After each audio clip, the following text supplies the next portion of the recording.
Welcome to SuperTalk, the podcast that scratches your superhero itch. Just two suburban dads nerding out over superhero stuff on the small screen and the big. Buckle up, people. Enjoy the ride.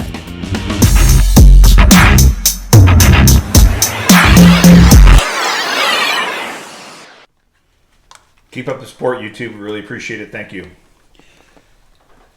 Yeah, hang in there, YouTube. Thanks. Please subscribe. Got a good show for you today.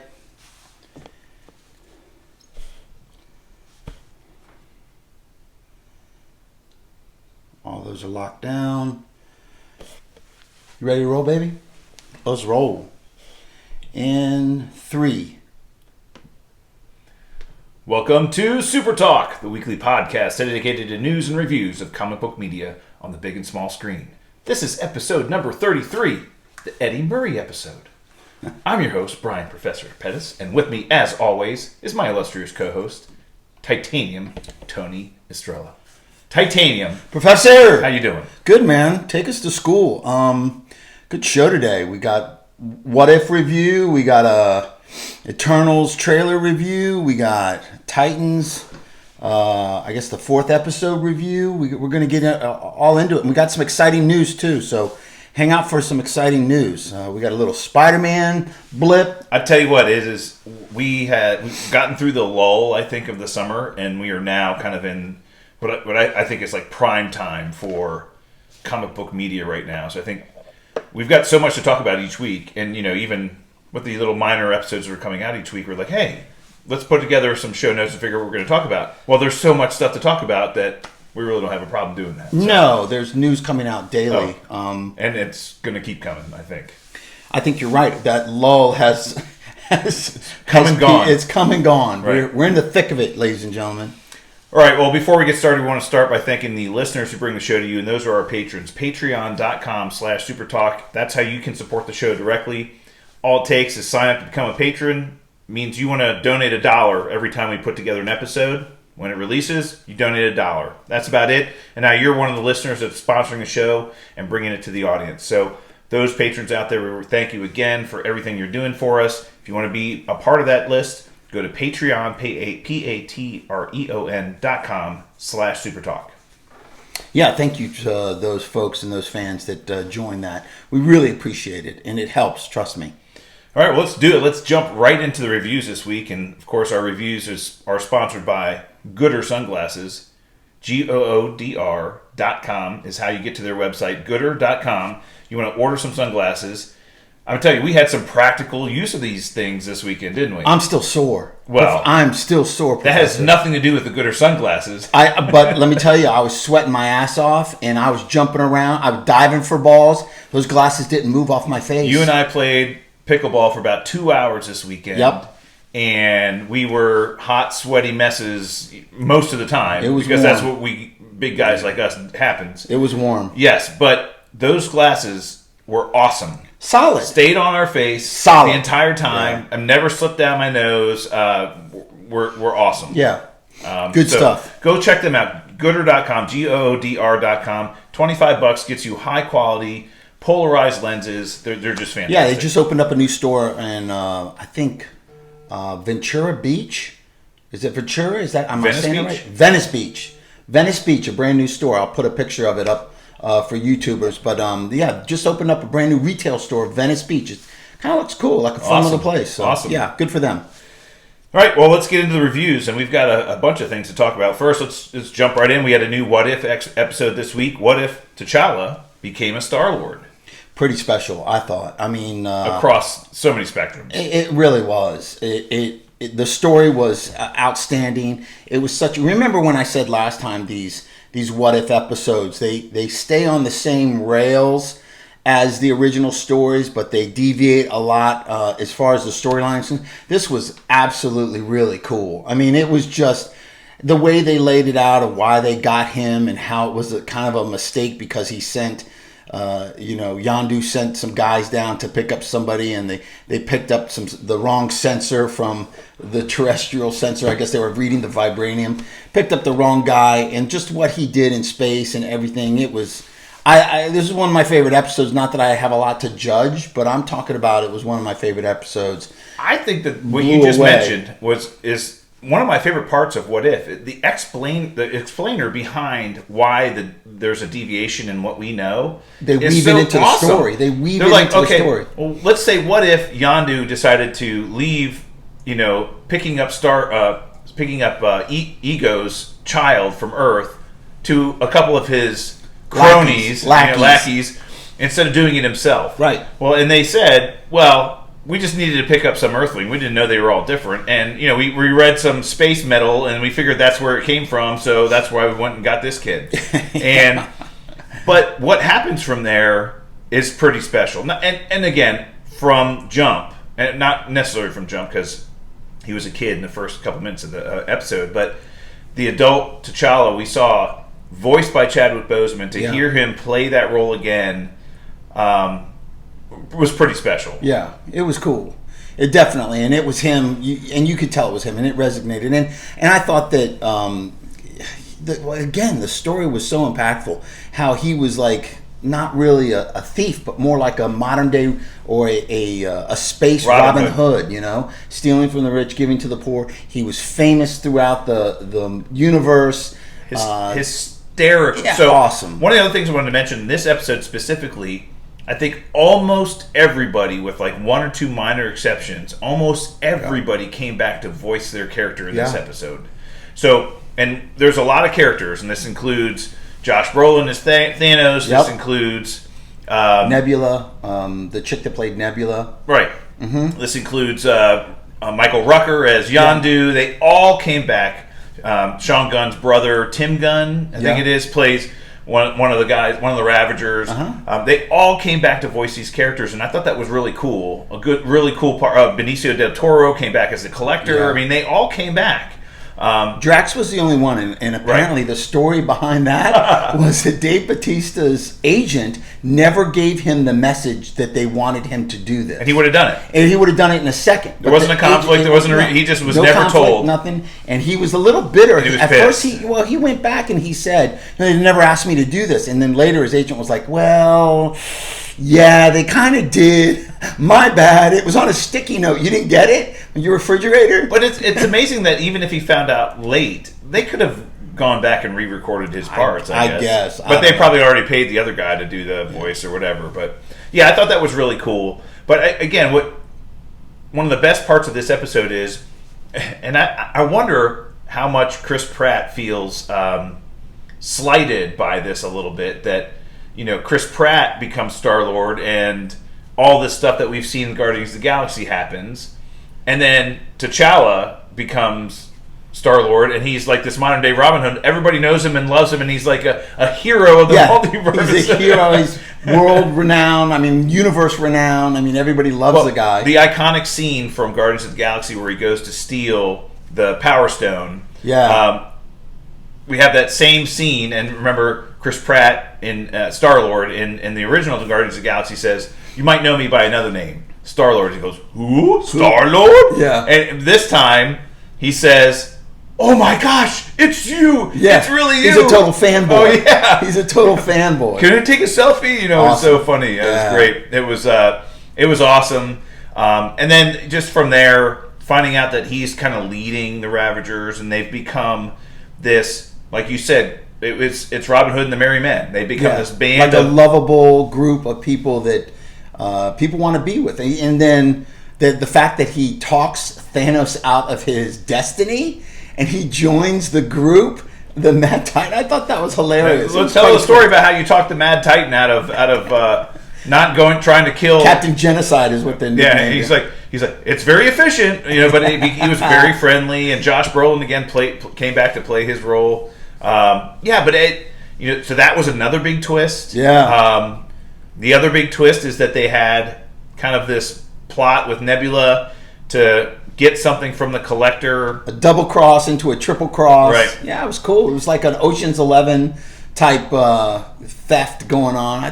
Really neat. I liked it a lot. I thought it was pretty cool. It was great. And then we got some big Easter eggs in the show. I guess in this universe, Thanos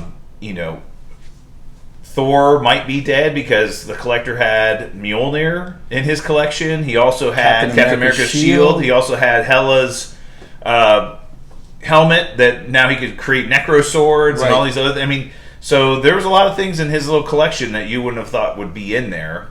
And he was this big, strong, powerful character. Had kind of become this dominating character because there was, without Thanos, what Thanos said, he said, without me, there was a vacuum, and somebody had to take over as kind of the universal bad guy, and it ended up being the Collector. The Collector kind of filled that spot of the big bad. So when Thanos pulled to the good side, how awesome, how great. And I hear we're going to get Chadwick's voice in 2 more episodes. Yeah, he's going to play that character throughout the rest of the series, and a couple more of the we assume again that these characters are going to be coming together at some point in time in the future, as the guardians of the multiverse or whatever. We'll get Gamora in a couple of episodes down the road, maybe. And well, I know she's going to be in an episode or so. But yeah, I thought it was great. One of the best episodes. Well, and the other big subplot was he was lied to. He was told that his family, the Wakandans, were destroyed. Yeah, and then he finds out that they had sent a spaceship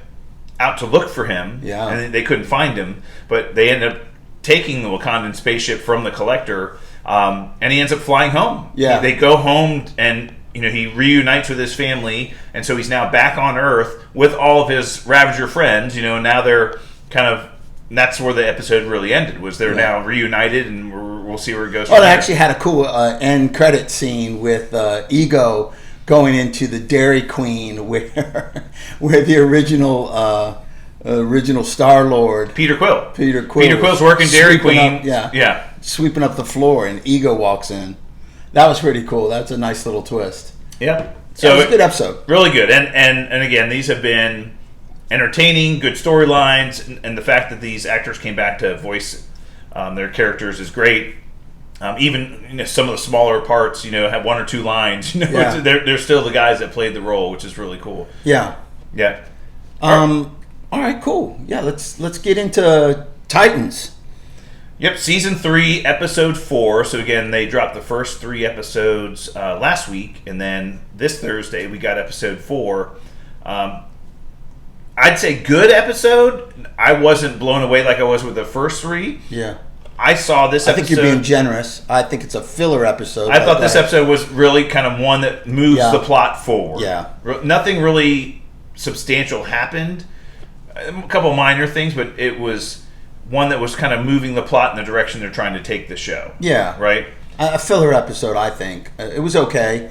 It wasn't my favorite episode. The first 3 episodes blew me away. Right. This episode was it was all right.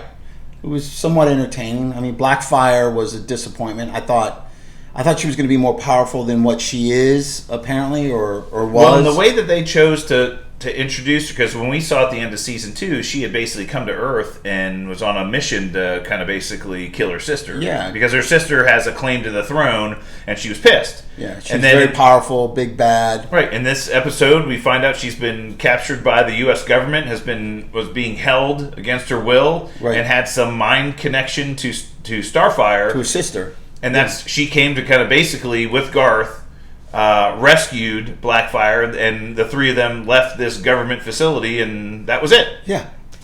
So now Starfire is with Blackfire, and we're kind of going to see where that goes. Yeah. And then the other big storyline of this episode was Robin Nightwing, Dick Grayson, doing what he could to take down the Red Hood. Right. He had figured out that Scarecrow, who had been in custody of the Gotham police and supposedly was helping the police find the Red Hood, was secretly the mentor that the Red Hood had. So that the Scarecrow helped him fake his death or reincarnate himself or something chemically or medically or whatever he did. He's helped him kill Hank, and all these other things. So he's been behind, leading the Red Hood down the path. Somewhat of the mastermind, yeah. Right, and Dick Grayson figured it out and kidnapped him and took him to... As bait. Yeah, took him to a cabin in the woods that Batman used to train the Robins. It was their training grounds. And he basically was Whoop. Thanos is gone. He was basically using Scarecrow as bait because he knew Red Hood would come after him and try to get him. Yeah, he tried to set up somewhat of a trap for the Red Hood. That was a cool fight scene there. I just think the Red Hood is perceived as more technical and I don't know why. And again, they did this in the comic they're books making too. him seem like he's this. He was Robin before. He was Jason, right? So now he's this masterful technician and this guy that thinks 3 or 4 steps ahead. All of a sudden, and he uses guns instead of his fighting ability. Yeah, and they did that in the comic books too. And again, this happened for several issues where the Red Hood was a villain, and he was so different from Robin, you never would have suspected it was Robin. Right. And that's the reason why he used guns and did all these other different things. They did it to kind of keep the perception away from it being the Robin character, Tim Drake. But we kind of now know this, and he's still kind of, why is he so different? Yeah, different and so much superior. I mean, I think Nightwing could take him if he was Jason Todd, but now it's like he's the biggest adversary he's ever faced. Well, I mean, they fought against each other several times before, and Jason Todd got his ass kicked. Jason Todd always got his ass kicked by Nightwing, and he was pissed off about that. But now all of a sudden they're equals. So maybe chemically he's enhanced? I don't know. Yeah, we'll find out. Yeah, so those were the big 2 plot lines of this episode. Again, not anything substantial. No real indicators of... and at the end of the episode, Red Hood escapes. Shocker. Scarecrow escapes. Shocker. Yeah. And so we'll see where it goes from here. Yeah. Okay. Next. All right. Well, big drop that we got this week was just a huge surprise. It was dropped at like midnight on Wednesday, I believe. We got a full trailer for the Eternals. Let me go on the record as saying I've been skeptical of this film from the beginning. Are you trying to apologize? I'm not apologizing. Okay. No, at all. I said I don't know about this film. It's taking a big chance. With the director and the cast that they have, it's got to be a home run. And Kevin Feige has said that it's visually stunning. Like the way she shot this film, visually stunning. It's probably the most visually cinematically, it's one of the best Marvel movies ever made. Cinematically, yeah, visually or shot the way it was shot is probably one of the best Marvel movies. That's what he has been saying. Then that teaser came out, and I was disappointed. I was like, guess what? It just didn't do it for me. I wasn't excited. Now this trailer comes out, and I'm excited.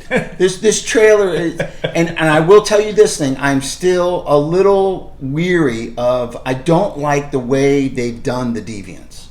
I don't like that. They made him look too spacey. All CGI, too spacey. I think they needed to make them more organic, like an experiment gone wrong. They look too refined, too perfect, too shiny and put together. I thought they should make them like very organic and like almost like mutant type zombie type beasts, instead of these creatures that look like they're straight out of space, So I'm disappointed in that, but the rest of it looks great. We got some answers to a lot of questions, like where were you when the Thanos? What happened? Yeah, they asked it directly in the trailer. Oh, so great. And I love, and you can kind of tell the way they're using Dane Whitman, the Black Knight character in the movie, is explaining to us, the audience, through his character, why and what is happening with the Eternals. Because he's the, human in this whole scenario who doesn't understand everything, asking a lot of questions. Right. And the answers he's getting is what we would have been asking. And one of the questions he asks is, where were you when Thanos attacked? Why weren't you there? Or all the other, Ultron, or all the other things that have happened. Right. Where were you? And they said, we were instructed not to interfere in the affairs of men unless it involved deviants. Yes. And then he says, by who? And then they show pictures of the Celestials. The Celestials, yeah, which is really cool. And that big red Celestial is the Judger. Yeah. Right? I don't know which one it is. But yeah. There's typically they're saying it's the Judger. And then the other one was the Analyzer, the big green one that was like creating a galaxy. But so cool. Those things are going to be so cool. So we got Celestials, we got Eternals, and we got Deviants, right? And humans. And humans in the mix there. Yeah. And again, I'll say this again. I think the real main thing this movie's trying to do is introduce the possibility of the mutant gene. And, so the Celestials were in charge of creating and cultivating life. Yeah. And so what they did was they seeded Earth. They came to Earth when humans were, Cro-Magnons. We were, just barely evolving into humans. And they experimented on us and did all kinds of other things. And they left the Deviants and the Eternals here, and they came back, another time to check in on us, and the Deviants were like doing all kinds of bad stuff, and that's when they said, "Okay, Eternals, you need to take over and crush the Deviants and everything else. We'll be back in a few thousand years." Yeah. But they were experimenting on humankind, and eventually they're going to come here to judge humankind, whether or not we're worthy enough to stay or become a lifelong race that can continue. Right. And ultimately, when they experimented on us, they were the ones responsible for putting the mutant gene in the gene pool of humans, so that eventually humankind would mutate when it was necessary, when it was proper. And so, the Celestials were responsible for the mutant gene being introduced into humankind. All the other superheroes who got their powers from radiation, things like that, they're mutates, right? They mutated. Right. But the X-Men, and what we call mutants, had a gene that manifested itself at some point in time in their life, and they developed some type of mutant abilities. Could the fact that when she's telling the story of what happened, could the cosmic energy and the energy of shutting half of life off in the universe and then bringing half of life back caused such a cosmic energy that it started something, she called it the... Celestial host. No, the emergence. The emergence. So could that be the one that activates the X gene or the mutant gene? Maybe. Mm-hmm. But what she's referring to is, when she said the emergence, the Celestials had seeded the planet with a celestial egg. Yeah. And ultimately, it would feed off the planet's energy. And humans, a small amount of cosmic energy that humans produced. They're almost like batteries. That's why the Deviants were eating them, and that's why the Eternals were supposed to protect them from the Deviants. Right. So the emergence is that celestial egg hatching. Yeah. And when the Celestial emerges from the planet basically is done. Yeah. It's finished.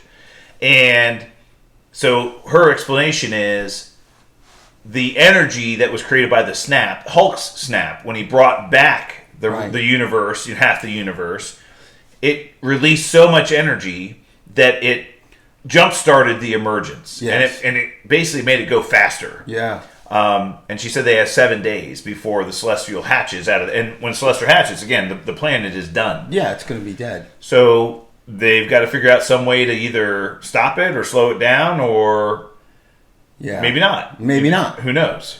Very cool. I like the storyline. It was a cool trailer. We'll get much more into this movie, those characters, the Eternals themselves. The Celestials, we'll break them down. Yeah, the Celestials, we'll talk about, how they were created and why, and all this. Deviants, the head of the Deviants called Crow, who supposedly has, at least in the comics, had a relationship with Athena. We saw a little bit in the trailer of his tentacles, the two of them talking, and he seems like a four-eyed bad dude. Yeah. So again, not real happy the way he looks. Not real happy of how shiny and the other thing I'll say is, those special effects that they have in trailers are rarely as finished or polished as when we get the final movie. Yeah. So don't be surprised if those. And I think that's one of the reasons why we didn't see the deviants in the first trailers, because they were still working on a lot of that. Oh, I see. But it'll get better. We'll get into all this a little bit later. I mean, that movie comes out in November. Hey, the fact that we got a full trailer. Yeah, that was cool. I can't wait to see it in the big screen. When we go see Shang-Chi, we'll get that trailer there. So, I mean, we're really excited about it. Absolutely. Can't wait. All right, but my level of excitement has definitely increased for that movie. I think the purpose of this movie is explain how mutants exist, and Celestials and Eternals and the Deviants and their role and all of that, and introduce Cersei and Black Knight. And I think that's what we're going to get out of this movie. I hope so. Yeah. And we'll be entertained, and it'll be visually stunning, and we'll go from there. I'm in. All right. Well, let's move into the news section. We got plenty of stuff to cover here, too.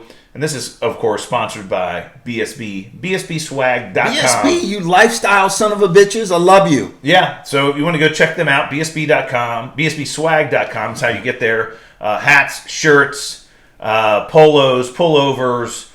They got it all. Hoodies. They're great workout gear. Very, very soft shirts, comfortable, and just cool. Yeah, very cool. So go check them out, bsbswag.com. Thanks, BSB. Yep. All right, well, we got a couple announcements. Before we get into the rest of the news, I did want to give you the opportunity to talk about a couple things. Unfortunately, Fairfax Comic-Con has officially been delayed. Postponed. Yeah, we got pushed back to the spring, people. I'm sorry. We were going to do a live show at, not live really, but we were going to record our show at Fairfax Comic-Con with a live audience, and I was going to hire some really good filmmaker, this kid who does lacrosse films, a friend of mine, Chad Burke. His son, Aiden Burke, was going to do some filming for us and put the show together, so it would be way better than my show. I thought you said you were going to hire some smoke shows to be booth girls. Booth babes. Well, we might have some cosplay characters that come in as us, as Titanium and the Professor. We'll have some cosplay characters, but God. Yeah, it's gonna a little disappointed. Actually, I'm really disappointed because and they in were their cool own about defense, it. They were incredibly apologetic. Yeah, and saying, look, the circumstances just aren't letting this happen. We have plans to bring the Comic-Con to the area in the spring. Yeah, spring. And you want a refund, we'll give you a refund. If you want to stay on the list, we'll keep you on the list, and we'll let you know what's happening, right? So they have entire plans to bring the Comic-Con to the Dulles Expo Center this spring, and we're going to stay on top of it. Yeah, it was nice of them to at least give us that heads up and keep us in the loop. Yeah, so we'll let you know. We'll keep you guys in the loop. And one other exciting thing that Titanium's working on, a merch store. You're working on setting up a merch store for SuperTalk. Yeah. So talk about that. I haven't released the link yet to it, but it takes a lot of time because you have to actually build the things that you want to sell in there. So I'm putting some stuff together. Cool trucker hats. These shirts that the Professor and I are wearing now, they will be available in the store.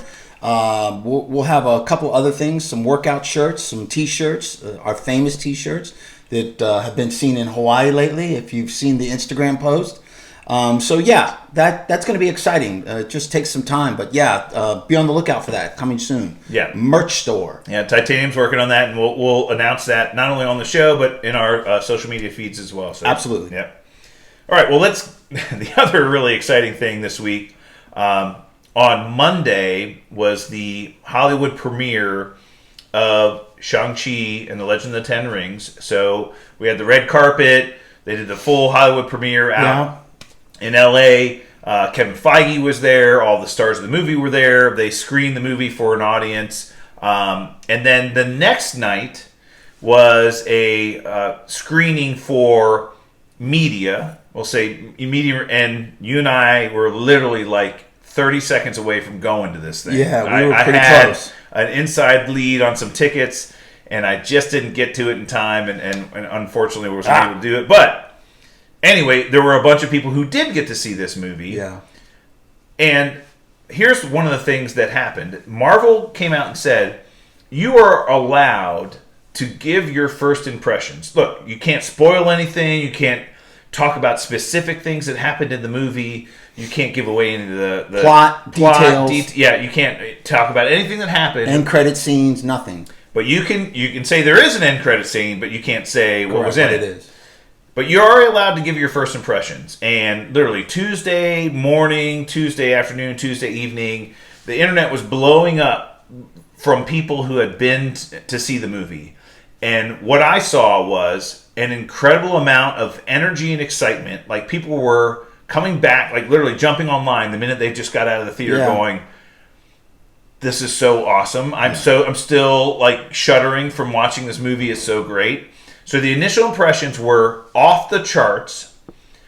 I had people that I watch and listen to say that this is already in their top 5 Marvel movies of all time. Wow, that's a bold statement.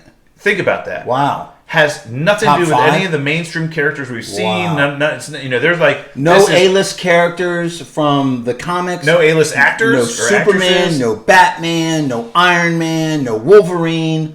No Fantastic Four. Right. They're like, this is already top 5. Wow. And they said that it was a home run, and they like couldn't believe how good it was. And they said, even with all the trailers that we've seen, there's still so many secrets and so many thing that we haven't seen or heard yet that they're really excited for us to see. They can't talk about, obviously, but they're like, I was blown away by all the things that I thought I knew, but I didn't know that I was able to see in this. Yeah. And all I'm saying, the initial impression, now, for Marvel to come out, 3 weeks, 2.5 to 3 weeks before this movie comes out, for them to allow them to do that, what's that tell you?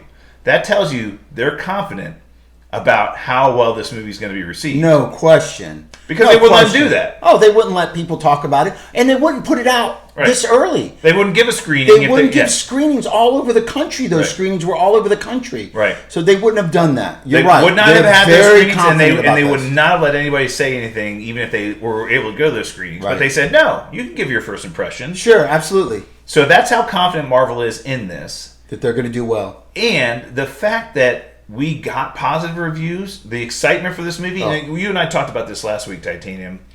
I think they were way underestimating how well this movie is going to do in the theaters. I think it's going to do very well. I think it's going to do very well, too. Again, I told you that novice were contacting me, people that aren't really huge Marvel fans or comic book fans, so excited to see this movie. And the fight scenes, from some of the reviews, the fight scenes are off the charts. Reminiscent of like Jackie Chan, it really reminds them of like Jackie Chan movies. Funny you say that, because Jackie Chan, because of these fight scenes, Jackie Chan is actually trending on Twitter and in social media right now because of Shang-Chi. That's amazing. And I believe the fight choreography. Boy, I can't talk. I got titanium disease. Yes. Titanium tongue. The fight choreographer. You don't want titanium tongue. I'll tell you that right now. Right. The fight choreographer is the same from the Matrix movies. So, that kind of gives you an indication of some investments they made into how accurate and realistic they wanted those fight scenes to be in that movie. And we've seen a couple of extended trailers, like the fight scene of them falling down the building. That was pretty awesome. I will tell you this right now. Now, somebody sent me a clip saying, you got to see this. This looks awesome. And I did watch it. But they've released several clips online and in social media, and Titanium shuts it down. I shut it down 2 to 3 weeks before a movie comes out. I don't watch any more clips. I don't watch the trailer again. I don't read a lot about it. I did read some of the reviews from people that have seen the movie, but I shut it down. But again, they're non-spoiler reviews. They're basically just I don't want to impressions. hear anything, anybody's impressions. I don't want to see it anymore. I like to shut it down 2 weeks before so I can go in there fresh. You know what I'm saying? Yeah. Like, I won't watch the trailer again. I won't watch any of it. Look, this comes out a week from Friday, so I'm excited. We're almost there. You're going to IMAX, aren't you? You're going to go Thursday see it night. Nice. We're going to go see it in IMAX. I'm going to go see it Friday. You're going away for the weekend, but I'm going to go see it Friday with us. And I can't wait. And again, all the reactions just make me even more excited for this, even more than I already was. Sure. And I think we're going to be all pleasantly I got a good feeling about this movie. Me too. I don't about our other movie, but Spider-Man No Way Home. We'll get there. So another thing I saw this week, so Jim Shooter is the original creator of the 1984 Marvel Secret Wars comic book run. And this was the one that we talked about several episodes ago, where Hasbro came out and said, hey, can we get all these characters together in the same comic book so we can sell some toys? Yeah, we've talked about this in our shows before, about the culmination of all these films in Phase 4 and Phase 5 are gearing towards maybe a Secret War. So Jim Shooter was at a local Comic-Con, and he was asked the question, hey, have you been contacted by Marvel about, them doing Secret Wars? He goes, well, as a matter of fact, so we as creators and artists and writers, when we work for a company like Marvel, we're doing it as contractors. So it's basically you're paying for your content. They're paying us. Right. So we create the content and they own it. So that's part of the contract. Yeah. Even though we're the talent, they own all of the stuff that we do. Correct. When we sign our deals with them. Yeah. And that's the way it was back in 1984 when I did Secret Wars. Well, they came to me, a few weeks ago and asked me to sign some new paperwork. And they said they would give me some money to sign this paperwork. And he's like, no, wait a minute. My contract with you guys from 1984 already says you own all this stuff. And supposedly, Marvel had nothing in writing that they owned all of the rights to Secret Wars, and they wanted to basically formalize it again. And they paid him a little bit of money, he signed it over again. So that tells you they're doing Secret Wars. Of course. They are. They're going there. Yeah. And they just button things up contractually to make sure they own it all. Between you and me, Professor, I hope they paid him a little bit more than just a little bit of money. You know what I'm saying? They paid him a little scratch. Hey, it's sad. It really is sad how many of these artists, creators, writers, how many of them really aren't doing that well late in life. Like Stan Lee. Everybody loves Stan Lee. He's, he died he was not a rich man. No. People thought that he had all this money and look, he was beloved. He probably had appearance fees and to go places and sign things and all these. But look, he was not making all kinds of money on his royalties or anything and else. His family, enough for them to squabble over. But you're right, he wasn't this I think Robert Downey Jr. was way wealthier than. Oh my God, he got paid way more money than Stanley ever did. Yeah. Right? Yeah. So anyway, I hope he did get a little. He just loved it. He loved. Loved the attention. It for the attention. Right. He was always charismatic and in the limelight. He wanted to be in the limelight and be famous, and that's what he was. Another piece of news that you saw this week, Titanium. You can say it. The chick from S.H.I.E.L.D. Elizabeth Henstridge. Jenna. Elizabeth, how do you say her last name? Henstridge. Smoke show, absolutely. Gemma Simmons. Gemma Simmons from S.H.I.E.L.D. Confirmed for Secret Wars. And we talked about that last week, right, on SuperTalk. Interesting. Yeah. Interesting how all this is now being revealed. Yeah. It's so interesting.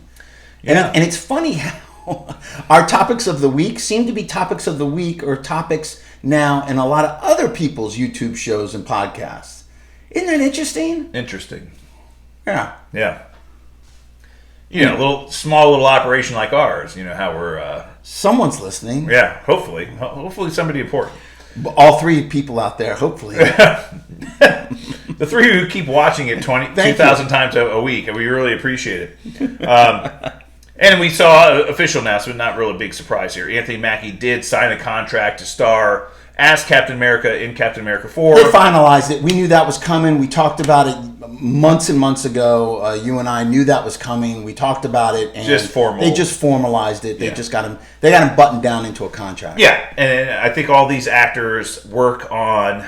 Some of them sign multi-picture deals. Some of them sign picture-by-picture deals. I think Anthony Mackie had signed on to portray the Falcon character through the TV show. Yep. But they were going to extend him, and I'm not sure. I don't know if you saw, but maybe I'm not sure if they signed him to a single or a multi-picture deal from here. But I don't know. And you know what? He deserves it, man. The guy is great.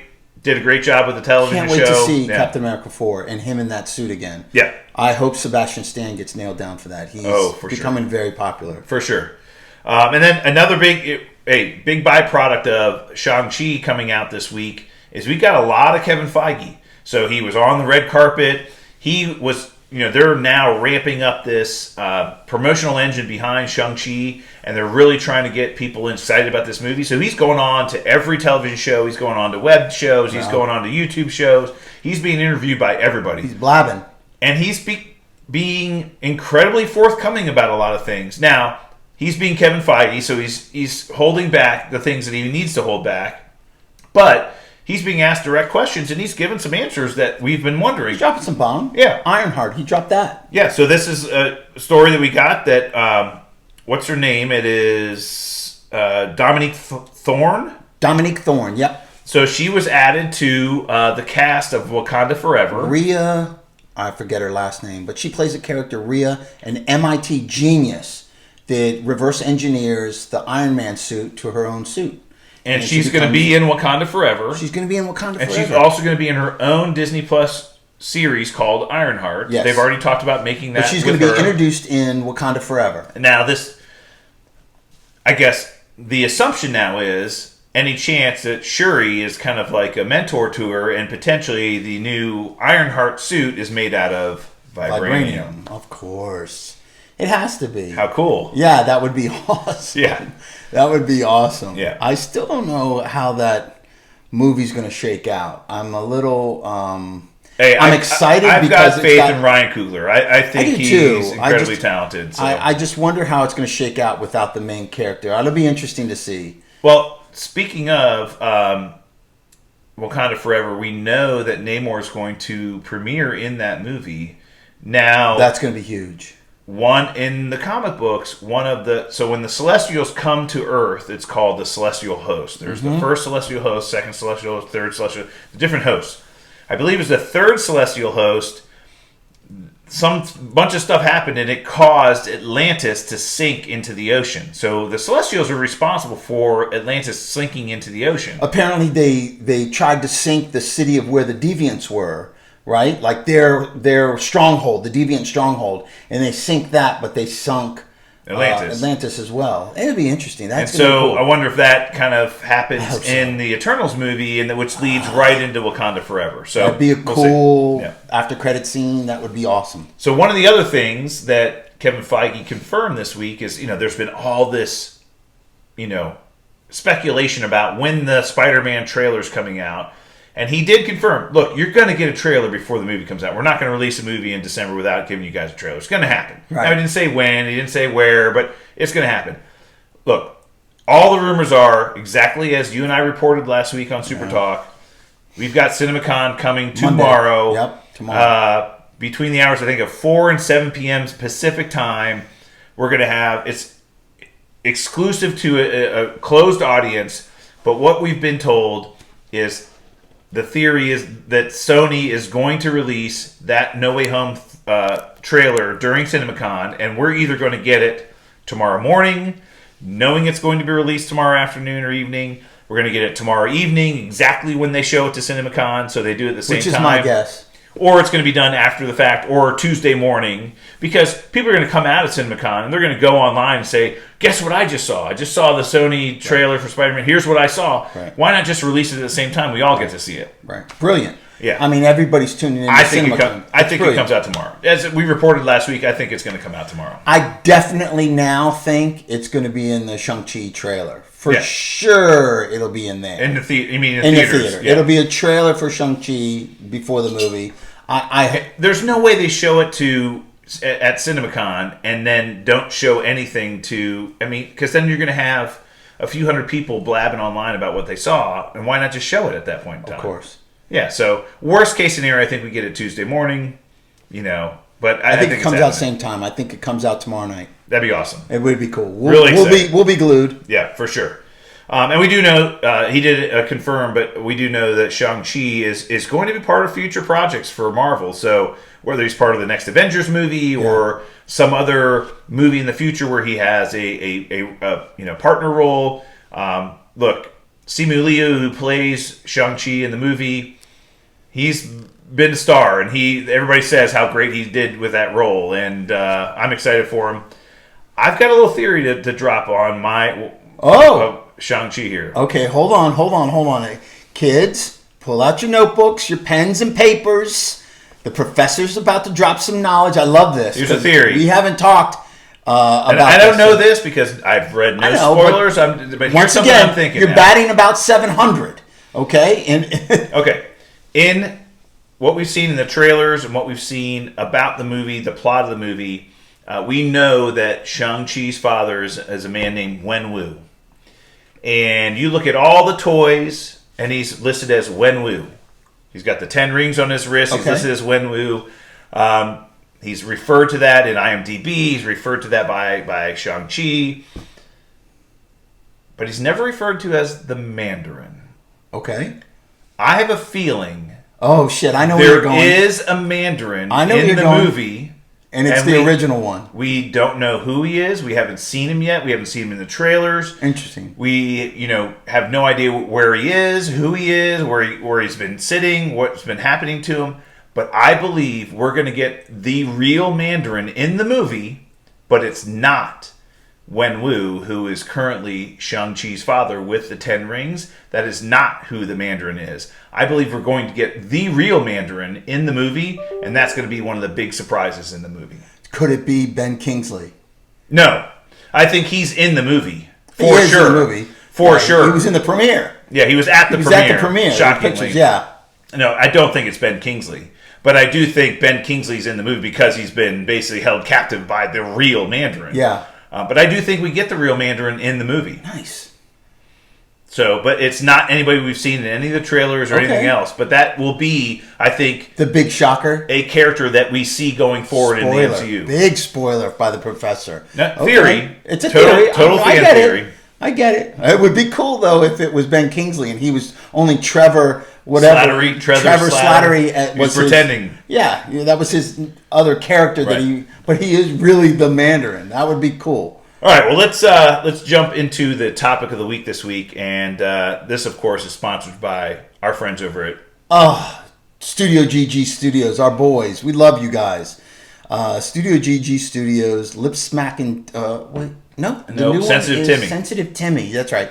That's the one I was in. That's the video I'm in. So go check them out.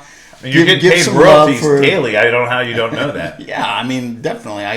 I got instead of a grande, I got a venti this morning at Starbucks because of Studio GG Studios. So love those guys. Thank you so much for all the graphics, all the sponsorships that you do, pushing our content out through YouTube and other means.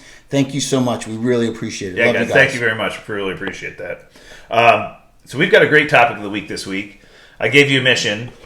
I wanted you to rank your top 5 super heroines.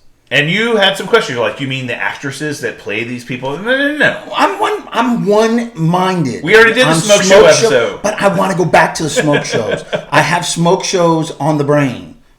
We already did the smoke show episode. Okay, what do we got? So I said, hey, let's come up with your top 5 super heroines. And these characters don't even have been played on TV or a movie or anything. They could be in the comic books, and we may not have seen them ever. But who are your favorite female superheroes? Basically, what are the best female superheroes in your fandom? Hey, these are my favorite characters, and here's why. Just go through the list. I love comic books. I really do. I love comic books. Read them when I was a kid. Know a little bit. Nowhere your knowledge, but I do love comic books. But when I think of these superheroines, these female superheroes, I always think of the TV, big screen. That's really just me. Yeah. So my list is based influenced by what you've seen. I'm a visual guy. I'm an artist, so I'm a visual guy. All right. Well, let's go. We'll do it just like we did last week. Okay. We'll start at number 5. Okay. And then, so I can do my 5, then you can do your 5-4, and then I'll do my 4-3, and we'll kind of snake it back that way. All right. So my number 5 is Psylocke. So Psylocke is Elizabeth Braddock, or Betsy Braddock, in the comic books. Long story, in the comic books, she's British. Her brother, Brian Braddock, is actually Captain Britain, ultimately, in the comic books as well. But she's a telepath. She has, mind reading. She can read minds, and she can, control minds. She's a telepath. Early on in the comic books, she ends up becoming part of the X-Men at some point in time. But she's like, wears dresses. She's kind of frail, but she has telepathic powers. Well, there's a point in time in the comics, and this is all facilitated by the Hand in Japan. They kidnap her. They make her switch bodies with this ninja assassin called Quanon, and she ends up. Her mind gets put into the body of a Japanese ninja assassin. Wow. And then she becomes this incredible smoke show in the comic book. So, if you looked at her character in the comic books before this happened, she was like, wearing these dresses, just kind of like a frail. Now all of a sudden, she was like this badass ninja assassin who could read minds as well. And now she had a psychic knife that she created with, and she had these incredible fighting skills. Yeah. And this was back in the kind of late 80s, early 90s when Jim Lee was drawing the X-Men, and he would always draw her just as a complete smoke show. Yeah, she is. And then she was played by Olivia Munn in the X-Men Apocalypse movie. All right, let's talk about that a little bit. So that tickles your fancy. I mean, come on. Yeah. She absolute smoke show. Right. She is so incredible. And in that movie, they did the the real costume for her. You know what I'm saying? Like, they didn't hold back. No. They weren't politically correct. They weren't, woke. They went all for the thong and everything. Oh, you kidding me? You kidding me? Yeah. Psylocke. Yeah, I mean, smoke show. So I like her because of her backstory. Again, what she was and then what she ended up becoming was just this incredible character with these incredible fighting skills. Yeah. And she became such a more likable character. And she's probably one of the most popular female X-Men since that happened. And a lot of it is because of her history in the comic books. And again, the way that she's been drawn and portrayed in movies and things like that, she's just fantastic. So that's I'd love one of to my see favorites. them bring her back when they do the X-Men. Yeah, right? Yeah. My number 5, speaking of X-Men, my number 5 is Jean Grey. And the reason why is because of the depth of the character. I really like her. I loved her in the movies. I thought, even the ones that really sucked, even the Phoenix. Dark Phoenix. I just like, come on. Cyclops and Wolverine were intrigued and in love with her. I thought she has tremendous powers. If not, arguably the most powerful mutant. Agree. Especially when she was possessed by the Phoenix Force. Yes. She was by far the most powerful mutant Agreed. ever. And the reason why the Phoenix Force was drawn to her as a person and ultimately possessed her was because of how powerful she was. Yeah.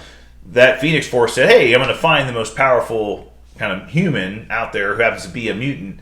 And that's why it was in her, is because, I've got this powerful entity that I can possess. And then when the Phoenix Force added its power to her, it just basically amplified everything she could do. Even beyond the Scarlet Witch, I think at that point in time, she became the most powerful kind of mutant out there. And smoke show. Yeah, portrayed in the movies by two different actresses that we know and love. Yes. Famke Janssen was the first one who portrayed her in the original X-Men series, who was a smoke show. She was originally one of the Bond girls, I believe, and then ended up playing her in the original X-Men movies. Yeah. And then we've got Sophie Turner played her in the kind of the next generation of movies that we got from Game of Thrones. From Game of Thrones, right? Yeah, big, get for her, kind of a very pretty redheaded, just kind of fit the bill. Great actress, though. Yeah. Great actress. And again, deep character, yes. so many storylines, so many plot lines revolve around her character. How much fun is it going to be sitting on the sideline? You and I are going to be sitting there on the sidelines. We're going to be sitting in the stands, and we're going to get to watch this whole new X-Men unfold. And just enjoy these rich characters coming to life again. I just can't wait. Well, again, in my lifetime, I've seen 2 iterations of the X-Men. Again, X-Men are probably my favorite comic book, my favorite characters. I know Wolverine is your favorite character. Ones that I've followed, gosh, if I could count the number of comic books I have, half of them have something to do with the X-Men and some of the X-Men teams. I've seen them. So, yes, I got to see two basically versions of those teams be put together on the big screen, and I can't wait for the next one. They're rich, deep characters, and she just happens to be one of the best. One of the original 5 X-Men, just fantastic, yeah. So who's your 4? My 4, let me pull my list back up here, Face ID, is the Scarlet Witch. So okay, we can just knock this out because that's my 4 too. Okay. Well, that's good. Awesome. Yeah, so, and again, I think my impression of her as a character was absolutely enhanced through her portrayal. Elizabeth Olsen's portrayal of that character in the Avengers movies and ultimately the WandaVision series. Elizabeth Olsen hit it out of the park. A bit of a deviation from her kind of origin story in the comic books. Really, very, very different there. We know she's a mutant in the comic books, but I mean, Elizabeth Olsen's made me like that character much more. But in the comic books, and one of the early members of the Avengers in the comics, incredibly powerful, so powerful that she disabled 99% of the mutants on the planet. Yeah. by just saying so, and chaos magic, baby. Created the Age of awesome. The Age of X. Just did all kinds of things that normal people wouldn't be able to do because she's the Scarlet Witch, right? So incredibly powerful. Again, the way that she was portrayed early on in the comic books was again much more of a frail, kind of vulnerable character. Had some powers, but would always get knocked out. Somebody would walk up behind her and smack her in the head. Yeah, I mean, it was very vulnerable, and I think that's what I like about this character: the progression of that vulnerable character coming into their power and understanding it. So yeah, that's my number 4 too. All right, well, let's go to number 3. You want me to go? Yeah. Black Widow. Really? Black Widow. Yep. And again, I'm basing this on what the smoke show variable. The smoke show variable. Not just that, but I'm basing this on the character that came through the movies and the long history of that character. And she's been in the movie since one of the longest running characters in the MCU. She was in Iron Man 2. Yep. So if you think about the progression of movies that we got Iron Man 1, we got Captain America the First Avenger, we got the Thor movie, then we got Iron Man 2. Mm-hmm. So this was the 4th movie in the MCU. She's been in every movie, most movies since then. Most of all the Avengers-based movies, like Civil War and all. Robert Downey Jr. But she was in Winter Soldier. She was in so many of them. Yeah. Had a huge run. I'd say Scarlett Johansson, from my perspective, she did a great job with the character in the movies, without question. Yeah. I loved her early on. I think her portrayal of the character recently in the last couple of movies was a little bit lacking. Really? Oh yeah, I didn't like Black Widow, the movie itself, and even in Endgame, I was just like, okay. Maybe it was I was getting. She's been in so many. Maybe I was just a little like, okay, same thing. But she did not make my list, and mostly because I'm basing it on the characters and not the cinematic portrayal of those characters. I get that. Yeah, I get that. But she's my number 3. Nothing wrong with your number 3. No, hell no. There's nothing wrong with it. All right, my number 3 is the Invisible Woman. Sue Storm. Sue Storm, the Invisible Woman. Part of the Fantastic Four. Yep. I like that. And again, she's an honorable mention on my list. Yeah. She, as a character, one of the most iconic, probably from a Marvel perspective, one of the earliest powerful heroes or heroines in the comic books.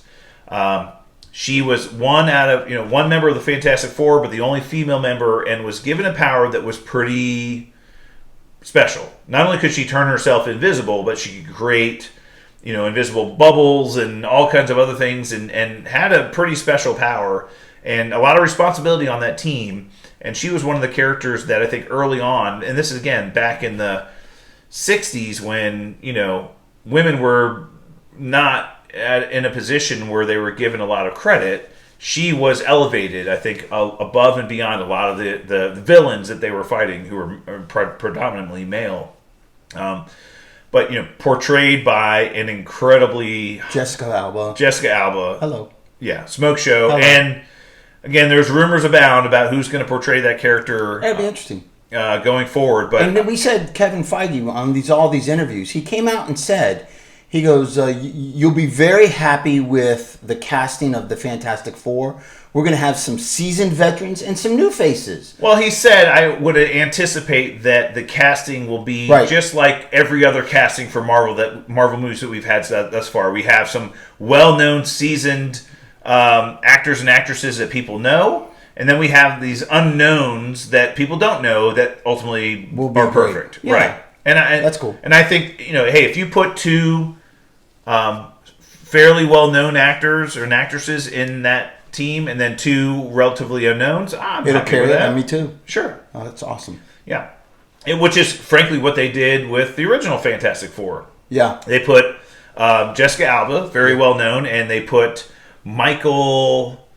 What's his name? The guy from the Hill Shield. Street Blues and the Shield. Michael something. Yeah, he played the Thing. The bald guy.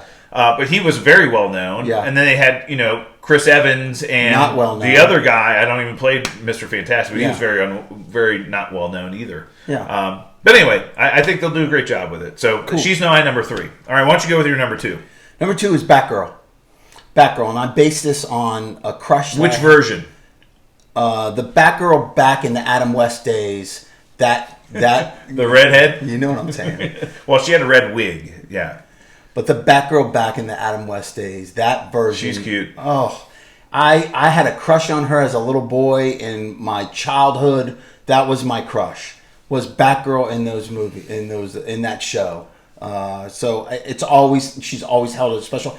And hey, let me tell you something. DC character in my number 2.